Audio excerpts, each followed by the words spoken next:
प्रिय श्रोताओं, आप एक रहस्यमयी यात्रा पर निकलने वाले हैं। यक्षिणी एक रहस्यमयी सफर में आपका स्वागत है।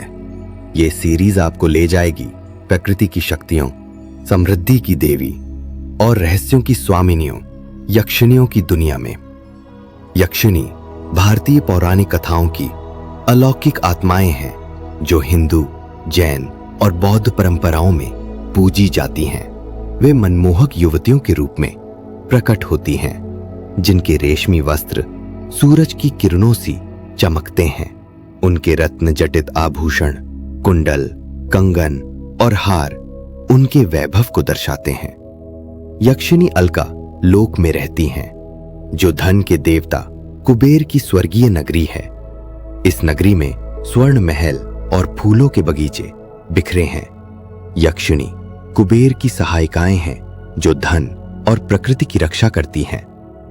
कई लोग उनकी तुलना पश्चिमी संस्कृति के एल्व्स से करते हैं।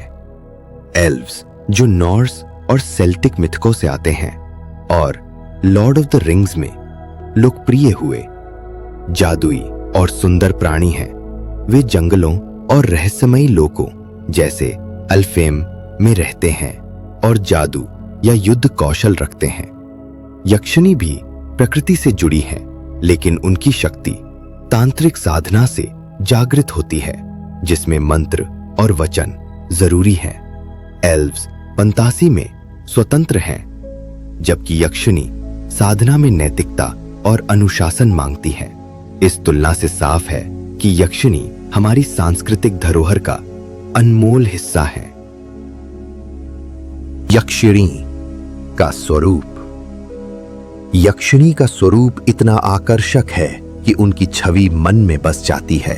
वे नीले या स्वर्ण रेशम में सजी होती हैं और उनके आभूषण चंद्रमा की रोशनी से चमकते हैं।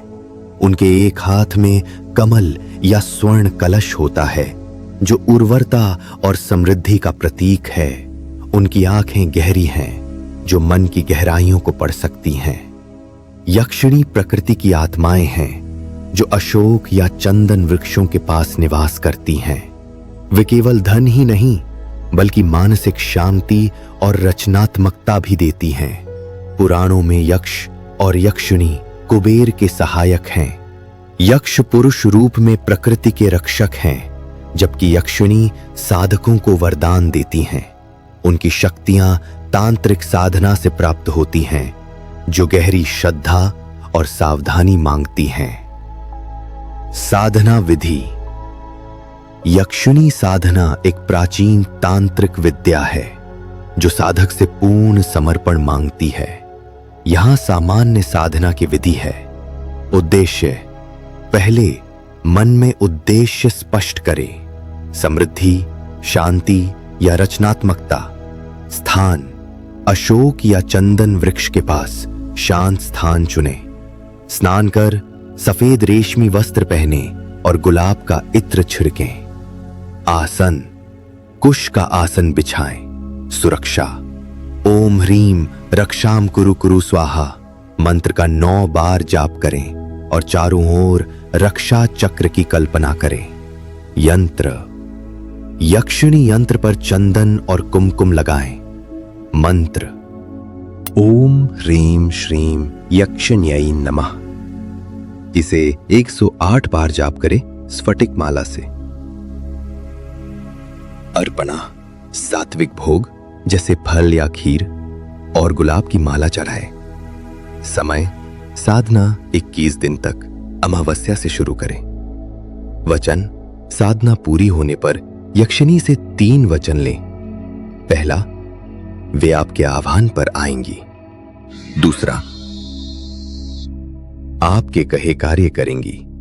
तीसरा, गलती होने पर भी नुकसान नहीं पहुंचाएंगी। यक्षिणी आपसे वचन मांगेगी जो सावधानी से देना होगा। सावधानी।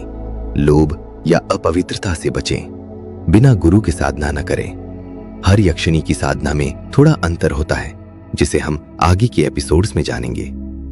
साधना अनुभव। कई सदी पहले एक तपस्वी ने हिमालय के जंगल में साधना की। वो गांव की गरीबी मिटाना चाहता था। चंदन वृक्ष के नीचे उसने गुलाब का इत्र छिड़का और मंत्र जाप किया। 10वें दिन स्वप्न में एक यक्षिणी प्रकट हुई जिनके वस्त्र रत्नों से सजे थे। तपस्वी ने 3 वचन लिए और यक्षिणी का वचन सावधानी से दिया। अगले दिन उसे एक प्राचीन खजाना मिला जिससे गांव समृद्ध हुआ। यह अनुभव सिखाता है कि साधना में श्रद्धा और नैतिकता जरूरी है। पौराणिक कथा। प्राचीन काल में एक कारीगर ने अलका लोक की यक्षिणी की साधना की। वो अपनी कला को निखारना चाहता था। उसने अशोक वृक्ष के नीचे सात्विक भोग चढ़ाए। 21वें दिन यक्षिणी ने स्वप्न में आकर वचन मांगे। कारीगर ने 3 वचन लिए और यक्षिणी का वचन दिया कि वो कला का दुरुपयोग नहीं करेगा। उसकी कला ऐसी चमकी कि राजा ने उसे सम्मानित किया, लेकिन लोभ में पड़ने पर उसका वैभव छिन गया। ये कथा बताती है कि यक्षिणी की शक्ति के साथ जिम्मेदारी जरूरी है। सांस्कृतिक महत्व। यक्षिणियां भारतीय कला में अमर हैं। सांची के स्तूपों और दीदारगंज की मूर्तियों में वे प्रकृति की प्रतीक हैं। खजुराहो के मंदिरों में उनकी मूर्तियां समृद्धि दर्शाती हैं। ग्रामीण भारत में अशोक वृक्षों के नीचे उनकी पूजा होती है, जहां गुलाब की माला चढ़ाई जाती है।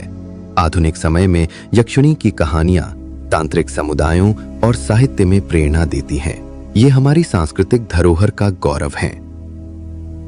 ये थी यक्षिणियों की रहस्यमयी दुनिया की पहली झलक। इस सीरीज में हम हर एपिसोड में एक नई यक्षिणी और उनकी शक्तियों को जानेंगे। अगले एपिसोड में मिलेंगी सुरसुंदरी यक्षिणी जो धन और सौंदर्य की देवी हैं।